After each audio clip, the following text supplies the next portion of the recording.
Alors bonjour chers frères et sœurs, et comme votre pasteur m'a dit que ce culte est enregistré, je vais aussi saluer toutes les personnes qui verront ce culte en différé. Alors comme il m'a donné un peu plus de temps que ce que l'on m'accorde habituellement, je vais modifier ma présentation. Alors des fois je vais un peu bafouiller parce que je vais devoir improviser, c'est ce que le Saint-Esprit m'a montré de faire ce matin. Je vais quand même sortir ma montre, parce que j'ai quand même un temps à respecter. Après, si vous trouvez que je suis trop long, n'hésitez pas à secouer votre tête pour me faire comprendre que je dois me taire. Et j'aimerais quand même commencer en citant un verset de la parole de notre Seigneur, 1 Pierre 2, verset 10. « Autrefois, vous n'étiez pas un peuple. Maintenant, vous êtes le peuple de Dieu. » Amen. Et c'est vrai, quand je suis venu dans cette salle et que j'ai partagé cette louange avec ma sœur et mon frère, et d'ailleurs levez-vous, oui, comme ça tout le monde vous verra.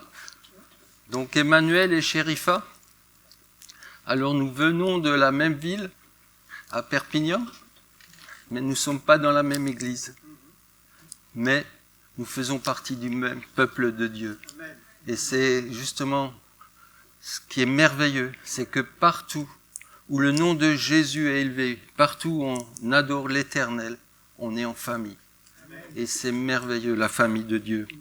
Amen. Alors je vais quand même commencer par ma présentation.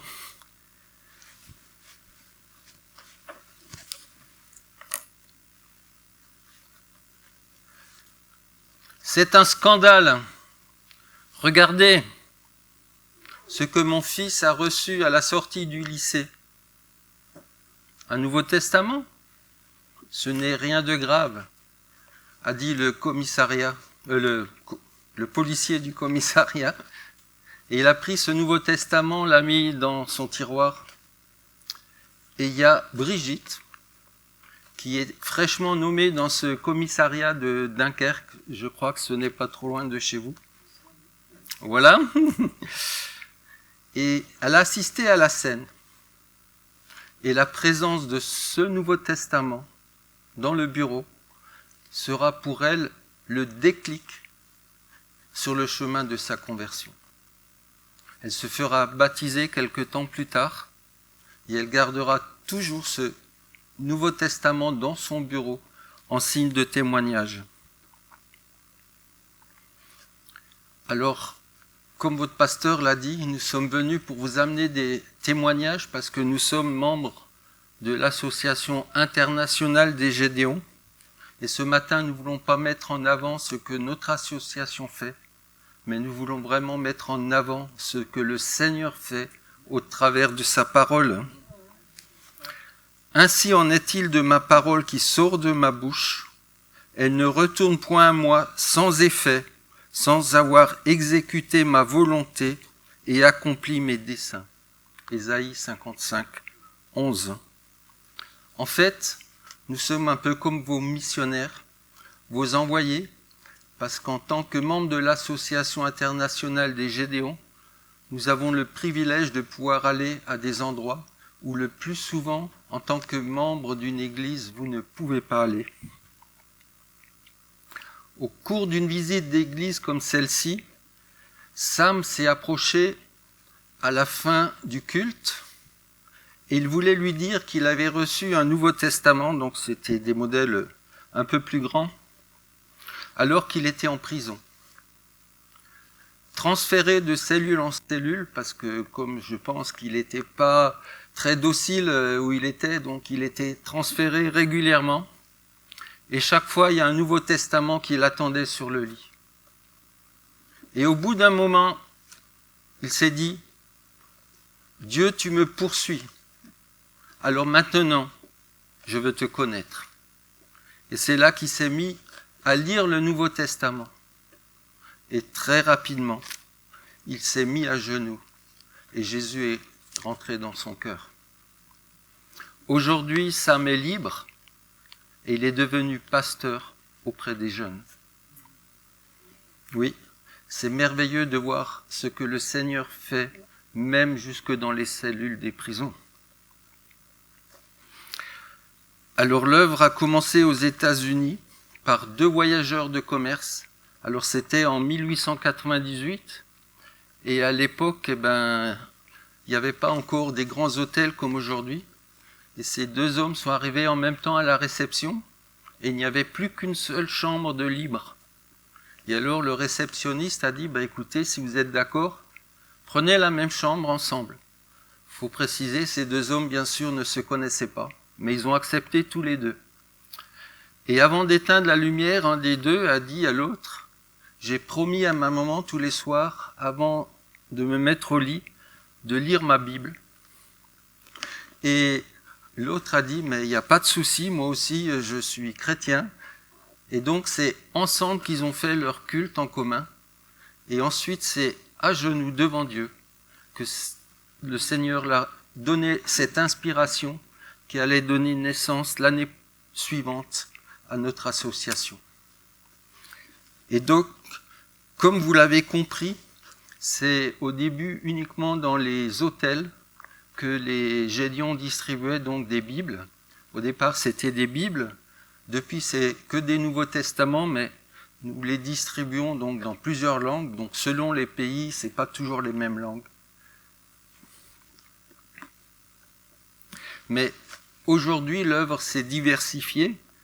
Et si elle a pu se diversifier, c'est grâce, bien sûr, aux Gédéons, mais surtout grâce aux chrétiens de toutes les églises qui nous soutiennent. Et merci pour votre soutien.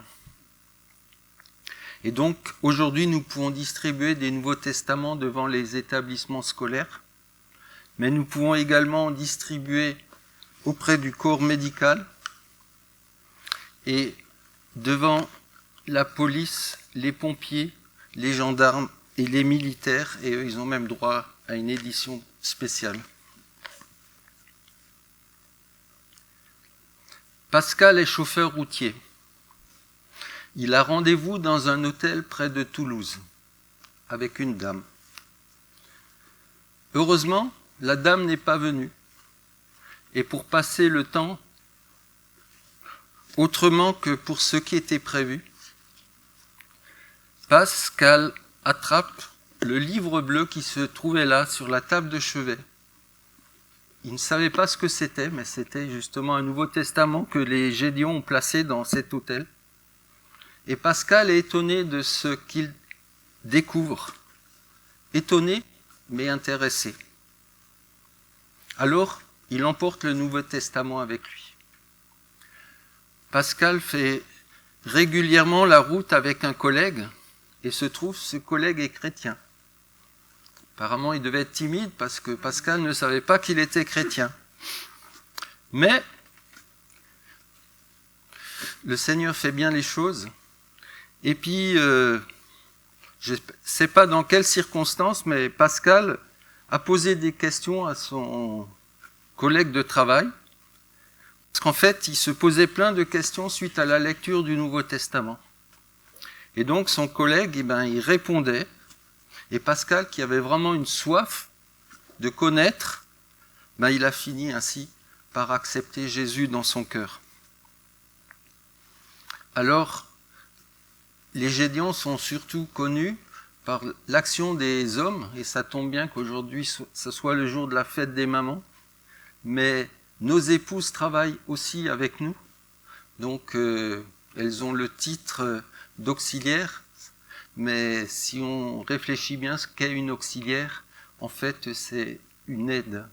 Et dans la Genèse, c'est bien ce que Dieu a prévu pour l'homme, une aide semblable, pas inférieure, semblable. Et aujourd'hui, dans le ministère Gédéon, la femme a toute sa place.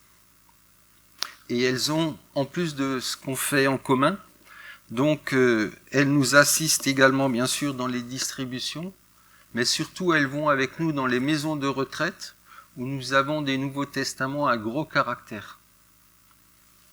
Et ensuite elles ont un service tout particulier auprès du corps médical. Et c'est là qu'on a une édition donc, de Nouveau Testament en blanc. Et bien sûr, pour les salles d'attente, elle distribue aussi donc, le Nouveau Testament à gros caractères. Un homme nous a écrit pour raconter qu'en attendant son tour chez le médecin, il s'est mis à lire le Nouveau Testament.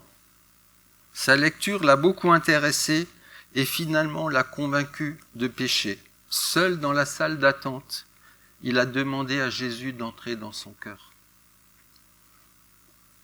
À la fin de sa lettre, il a ajouté qu'avant de devenir chrétien, il était le président de la société athée de la ville. Alors, vous savez tous, à cause de la Covid, ce service pour le moment est suspendu. Alors, c'est déjà un sujet de prière que nos sœurs puissent continuer à les placer dans toutes les salles d'attente, que ce soit les médecins, mais aussi dans les analyses, même chez les vétérinaires, enfin partout où il y a des salles d'attente, on peut placer ces Nouveaux Testaments. Mais pendant la Covid, nos sœurs ne sont pas restées inactives. Et comme elles avaient peut-être un peu moins d'occupation, une sœur a eu l'idée de particulièrement visiter les pharmacies, d'offrir le Nouveau Testament au personnel des pharmacies. Et vous savez toutes que pendant la Covid, il y avait souvent des queues d'attente parce qu'il y avait un protocole sanitaire à respecter, le masque, le gel, etc., etc. Mais fidèlement, nos épouses soient les distribuer. Qui peut me dire quelle est la hauteur de l'Everest ?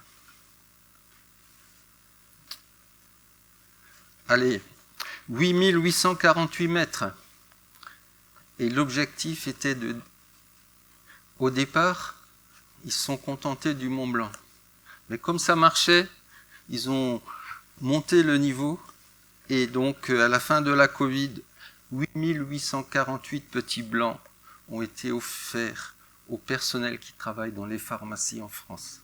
Et ça, c'était exclusivement le travail de nos sœurs.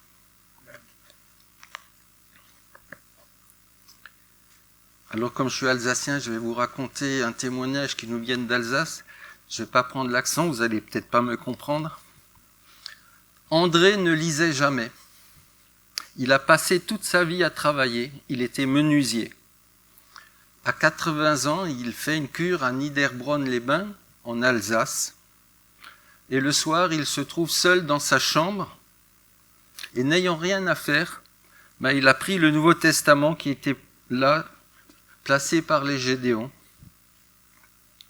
Le dimanche suivant, il reçoit la visite de sa petite fille.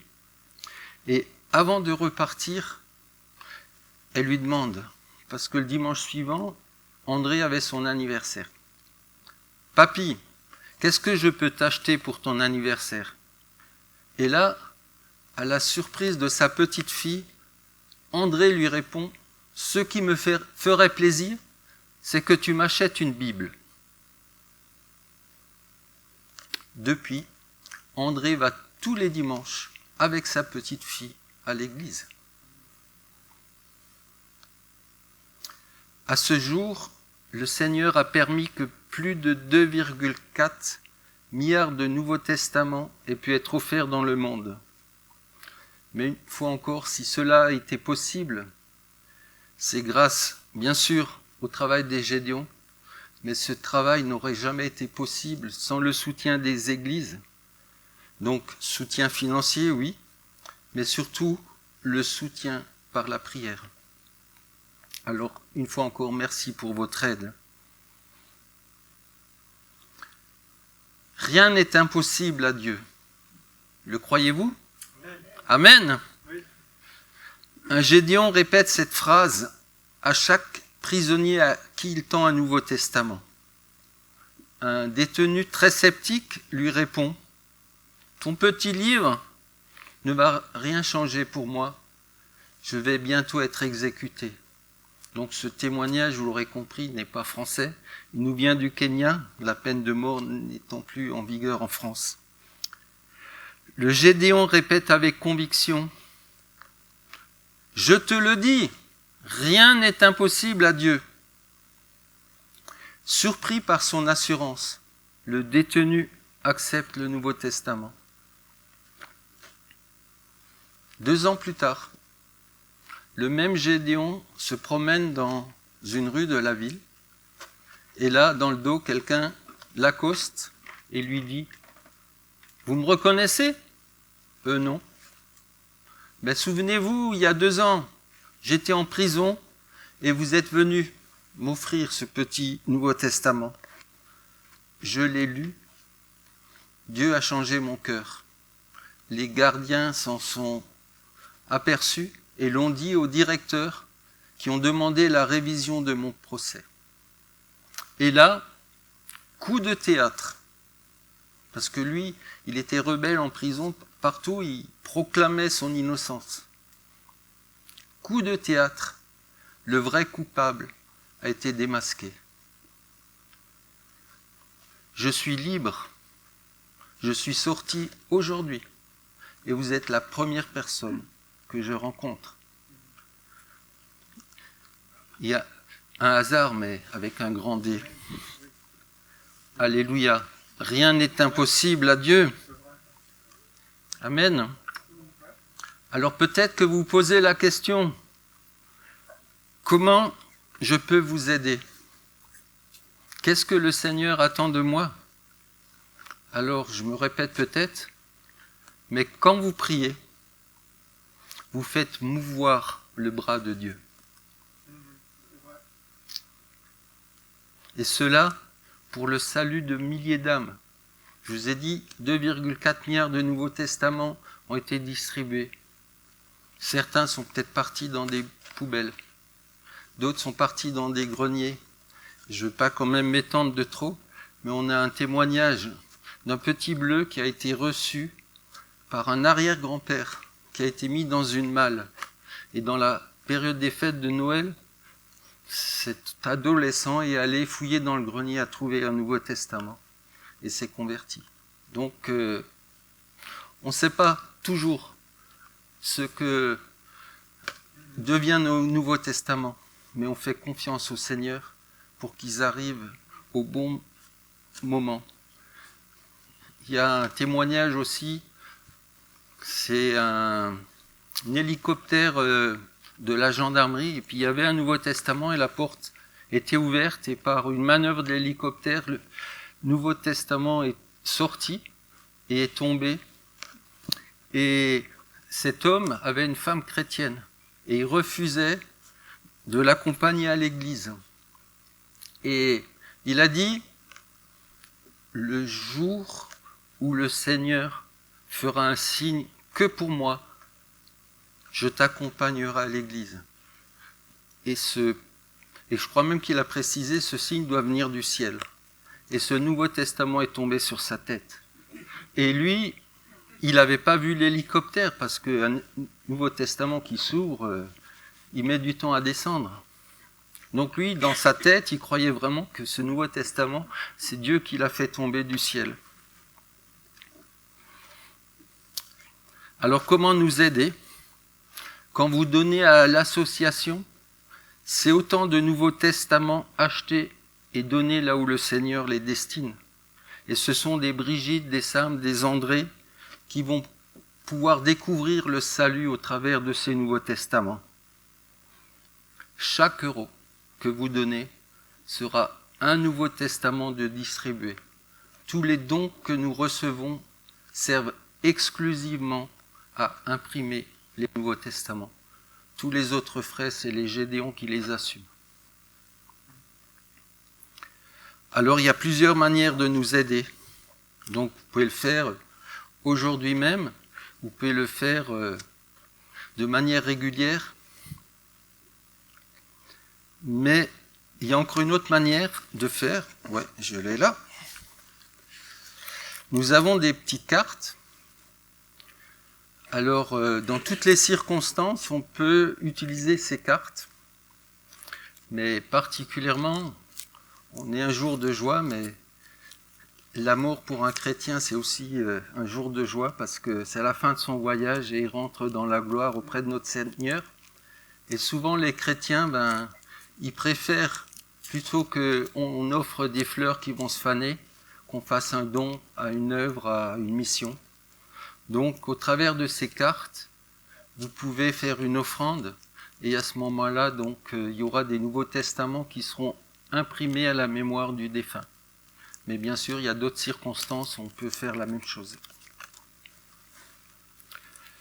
Ensuite, pour le soutien dans la prière, on a pensé, parce qu'il y a des personnes qui ne peuvent pas,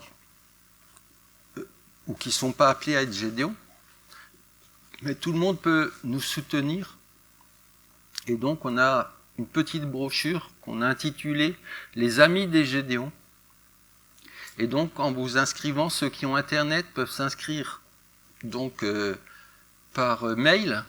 Ceux qui n'ont pas Internet, on a mis donc également un papier que vous pouvez remplir et nous envoyer.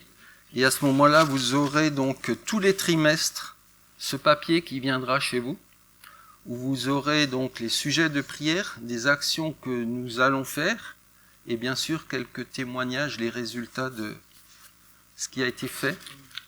Après, comme je vous l'ai dit, on ne sait pas toujours ce que le Seigneur fait au travers de ces Nouveaux Testaments, mais ces quelques témoignages qu'on reçoit, ce sont bien sûr pour nous des encouragements pour continuer.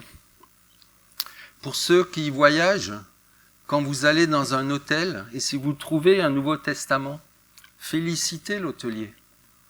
Par contre, s'il n'y en a pas, dites, tout était parfait.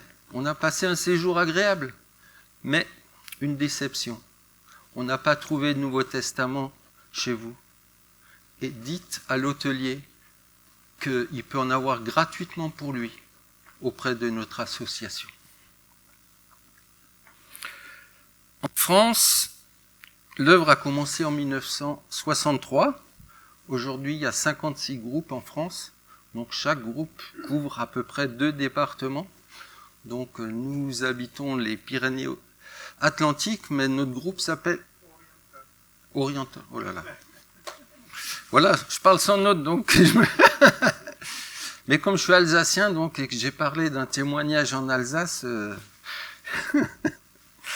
donc on couvre les Pyrénées-Orientales et l'Aude. C'est pour ça que le groupe s'appelle Narbonne, alors que nous venons de Perpignan. Donc, le Seigneur a dit, la moisson est grande, mais il y a peu d'ouvriers. Alors le besoin, en plus de la prière, c'est forcément, on a besoin d'ouvriers. Et régulièrement, on fait des visites d'église et on essaye de vous encourager, à vous engager, bien sûr, à être Gédéon. Mais pendant 2 ans de Covid, on n'a pas fait de visite.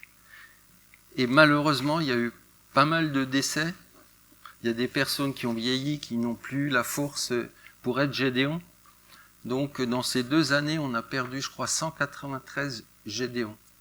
Alors, certains ont été renouvelés, mais très peu.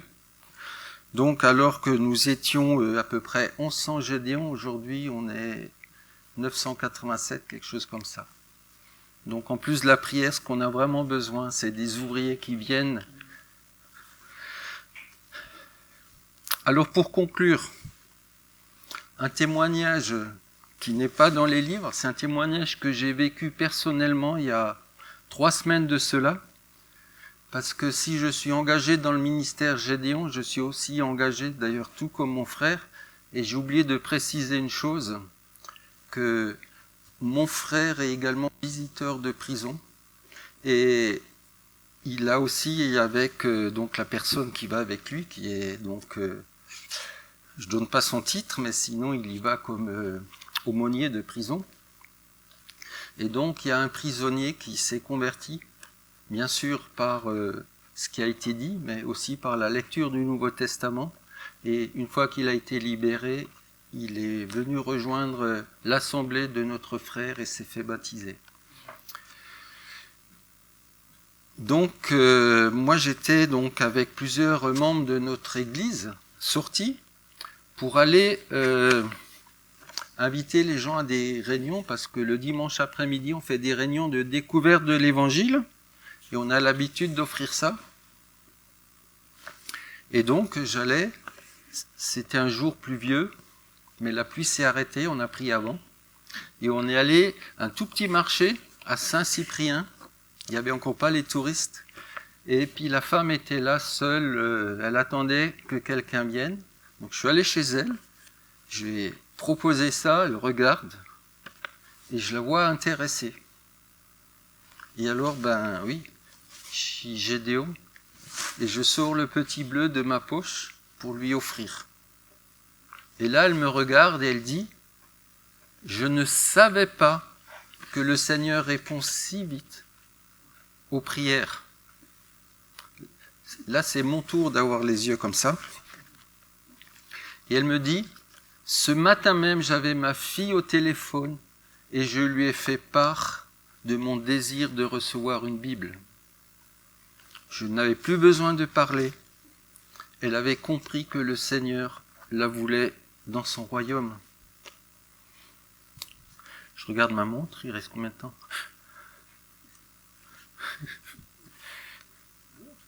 Je peux y aller.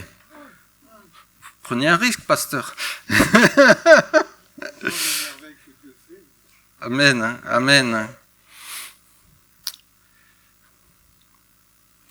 Donc ce témoignage montre qu'on peut être un chrétien fidèle, être engagé dans son église, mais aussi être membre de notre association. Et avant d'être Gédéon, j'avais déjà des responsabilités dans mon église.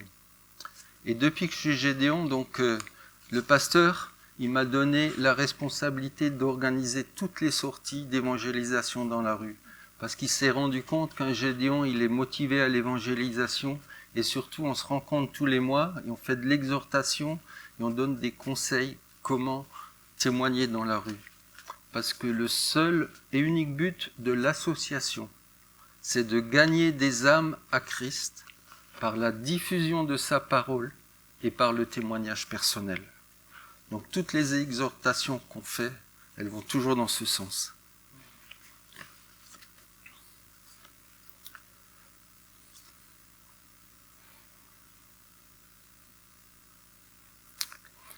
Alors peut-être tu es en train de te dire, je me sens pas capable, j'ai pas de formation, je suis trop faible, je suis timide. Si vous m'aviez connu il y a quelques années, d'ailleurs quand je me suis converti, j'ai reçu le verset « Ce n'est pas un esprit de timidité, mais de force », dans Timothée. Amen. Hein. Quand Dieu a appelé Gédéon, qu'est-ce que Gédéon a répondu ? Voilà, mon clan est le plus faible de Manassé, je suis le plus petit de la famille de mon père. Et vous connaissez la suite. Donc il n'y a pas besoin d'être expérimenté, d'avoir un doctorat en théologie pour devenir Gédéon.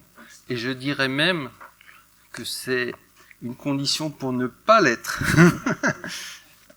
Parce que tout le monde peut être Gédéon à condition qu'il soit un membre fidèle de son église, mais il y a justement quelques restrictions professionnelles, et votre pasteur, par exemple, ne peut pas être Gédéon. Et c'est parce que, justement, on reste que entre des laïcs, et que notre association ne représente aucune église, qu'on a des libertés, justement, que les églises n'ont pas. Donc je vais encore vous donner un témoignage que j'ai vécu avec mon frère Marcel. Donc on était à Narbonne, au lycée Lacroix, et entre les distributions, forcément il y a une pause, parce que les sorties c'est toutes les heures. Donc on s'est mis en retrait pour nous rapprocher des voitures pour refaire le plein de nos sacs. Et là il y avait 4 jeunes étudiants qui marchaient. Donc je me suis approché pour leur offrir un petit bleu. 3 ont entamé la discussion. Le 4e, je vois pas de sœur avec les cheveux très longs, il avait les cheveux jusqu'à là. Et lui, il s'est mis en retrait, ça l'intéressait pas du tout. Et pendant que je discutais avec les 3 autres, Marcel, il est venu aussi dans cette direction, et lui, il n'avait pas su que ce jeune avait déjà été accosté par moi, et l'accoste. Et lui, il dit, non, non, ça ne m'intéresse pas. Et Marcel lui dit, accordez-moi 2 minutes.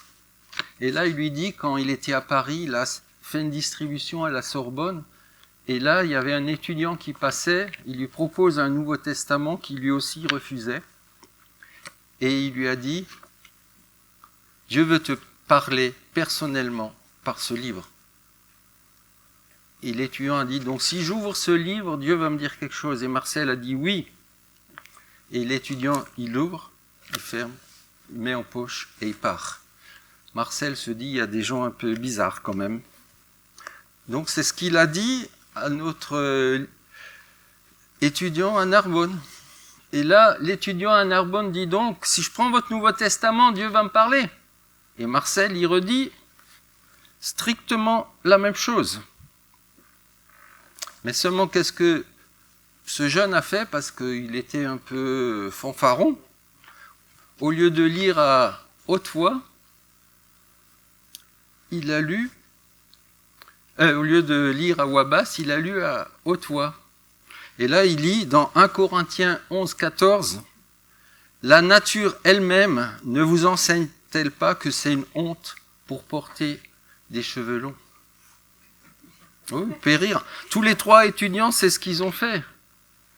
Les 4 sont repartis avec un petit bleu. J'en suis où là? J'arrête. Donc, pour ceux qui désirent plus de précision, avec mon frère et ma sœur, on se tiendra à votre disposition. Donc, comme je vous l'ai dit, on cherche des hommes fidèles à leur église. Donc, comme je vous l'ai dit, il y a quelques restrictions professionnelles. Et c'est ce qui nous permet justement d'aller dans des endroits comme une école privée. Et avec le groupe du Gard, j'étais dans une école privée.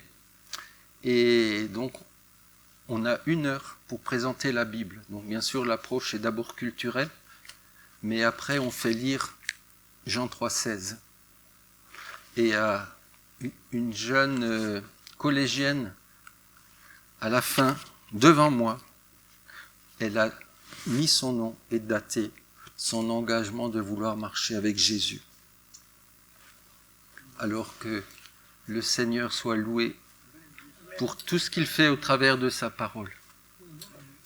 Alors merci encore une fois, chers pasteurs, merci chers amis, merci chers frères et sœurs pour votre écoute. Que le Seigneur vous bénisse tous abondamment.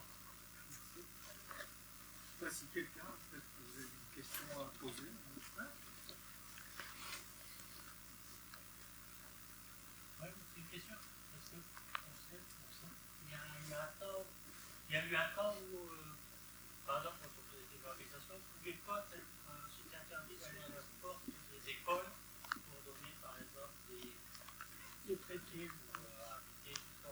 Voilà, donc des traités, comme j'ai dit, des traités d'église, c'est toujours interdit. Et depuis 3 ans, juste avant la Covid, est sortie la loi Blanquer ou Blanquet selon l'accent qu'on a, qui justement interdit de faire du prosélytisme aux abords des écoles, mais précisé dans le texte de loi, à proximité. Donc c'est clair que si on est devant la porte de sortie, ça ne va pas. Mais malgré cette loi, nous, on continue à faire des distributions, et la dernière distribution qu'on a faite à Perpignan, c'est 400 Nouveaux Testaments qu'on a donnés. Donc bien sûr, dans les couloirs où les étudiants, lycéens, collégiens vont pour aller au bus, on ne distribue pas. Donc on s'écarte effectivement, on n'est pas devant, on est sur les côtés, enfin voilà, on prend nos précautions. Et le premier témoignage que j'ai donné, c'était bien à proximité, et ça s'est bien passé en France, donc à Dunkerque, je vous l'ai dit. Et c'est bien un lycéen qui l'a reçu. Parce que justement, nos Nouveaux Testaments ne portent aucune adresse d'église. Hein? Et c'est ça la force. Et donc, nous, on est protégés par la loi européenne de la liberté de la presse. Et tout le monde peut distribuer de la presse sur la voie publique. Il n'y a pas d'adresse d'église, on fait allusion à aucune religion. Hein, ce livre est commun, c'est pour ça qu'il y a des psaumes. Hein, il est commun aux juifs, donc aux catholiques, aux protestants, aux évangéliques, aux orthodoxes, voilà. Donc on ne peut pas nous taxer de faire du prosélytisme. C'est justement l'intérêt de devenir Gédéon. Donc si vous voulez faire ça, il faut que dans votre église, il y ait un couple de Gédéons et ça vous ouvre des portes. Parce que nous, par exemple, quand quelqu'un a un de nous, on ne peut pas aller dans les salles de temps, on ne peut pas aller dans les classes, on ne peut pas partir. Non, il n'y a que les Gédéons qui distribuent des Gédéons. La seule exception, c'est auprès des armées, dans les prisons, ou là, au travers, ou même dans les hôpitaux, s'il y a une aumônerie, catholique ou protestante, et s'ils acceptent, là, on leur donne un carton. Il n'y a aucun souci. Mais c'est des exceptions. Voilà. Sinon, personne, en dehors des Gédéons, n'ont le droit. Et ça, c'est aussi un engagement qui a été pris face aux maisons d'édition. Parce que sinon, ça ferait de la concurrence déloyale. Parce que tous les Gédéons sont des bénévoles. Donc, comme je vous l'ai dit, l'impression d'un Nouveau Testament Gédéon, c'est 1 euro. Bon, les gros caractères, si vous êtes vraiment intéressé, c'est 2 euros et les gros, c'est 3 euros. Mais ce qu'on distribue massivement, c'est cela. Et là, c'est effectivement 1 euro. Or, il y a plein de maisons d'édition qui font des Nouveaux Testaments à peu près de ce format. Mais je vous défie d'en trouver un à 1 euro, c'est pas possible. Dans un carton, il y en a combien? 100. Un carton, c'est 100. Mais quand on part en distribution, on en prend 4-5 cartons. Et voilà. En fait, excusez-moi, pourquoi la parole est plus puissante, elle touche les gens incrédules, elle touche les gens qui rejettent toute religion, justement parce qu'on la catalogue pas dans une église, voilà, c'est des personnes comme ça qui... la parole de Dieu, elle est gratuite, c'est-à-dire que c'est un témoignage. Dieu, comme il dit à ses disciples, allez, voilà, mais l'église, elle est importante. L'église de Dieu, elle est importante. Ce que je veux dire, si on veut vraiment toucher les cœurs, ce qui est simple là, c'est les témoignages que j'ai entendus, c'est des témoignages puissants, parce que la parole, elle touche. Voilà, je veux dire, j'admire le travail que vous faites. Et, pendant un certain temps, on ne pouvait pas aller dans les hôpitaux. Moi, je sais que je travaille à l'hôpital. Et vous voyez le cœur de voir qu'il y avait personne qui venait. On en a parlé beaucoup avec le Jean-Bernard et Yannick. Et à l'époque, c'était difficile de pénétrer vraiment avec. Bien sûr. Voilà. On n'avait pas de Gédéon chez nous, je crois. Donc, si j'avais suivi mes notes, je vous aurais cité Matthieu 28, avec cet impératif que le Seigneur Jésus a donné à ses disciples, allez annoncer. Et puis, Acte 1:8, vous recevrez une puissance, le Saint-Esprit survenant sur vous, et vous serez mes témoins à Jérusalem, dans toute la Judée, en Samarie et jusqu'aux extrémités de la terre. Donc, il faut traduire ça, j'arriverai plus à dire c'est Bruay, c'est ça, hein? Donc, votre Jérusalem, c'est Bruay. Donc, la Judée, c'est tout le canton, hein, etc. Hein, il faut traduire ça, ce que le Seigneur signifie. Et donc, moi, je ne peux pas aller personnellement jusqu'aux extrémités de la terre. Mais les 2,4 milliards de Nouveaux Testaments ont été distribués dans plus de 200 pays. Et si vous venez à la table, vous verrez, j'ai amené des Nouveaux Testaments dans d'autres langues, mais ils sont imprimés dans plus de 120 langues, nos Nouveaux Testaments. Et on continue. Donc j'en ai emmené un, comme je viens de la Catalogne, donc j'ai un Nouveau Testament en catalan. Voilà, donc tous les ans ou tous les 2 ans, on essaie d'avoir une édition avec une langue en plus.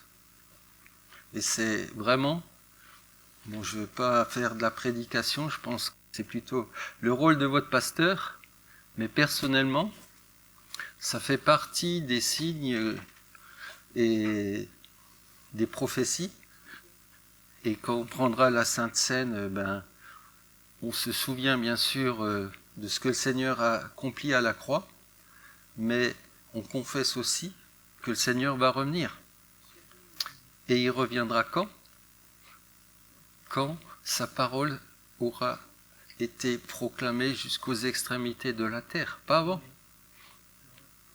Donc si vous êtes pressé de vous retrouver avec votre Seigneur Jésus, diffusez sa parole.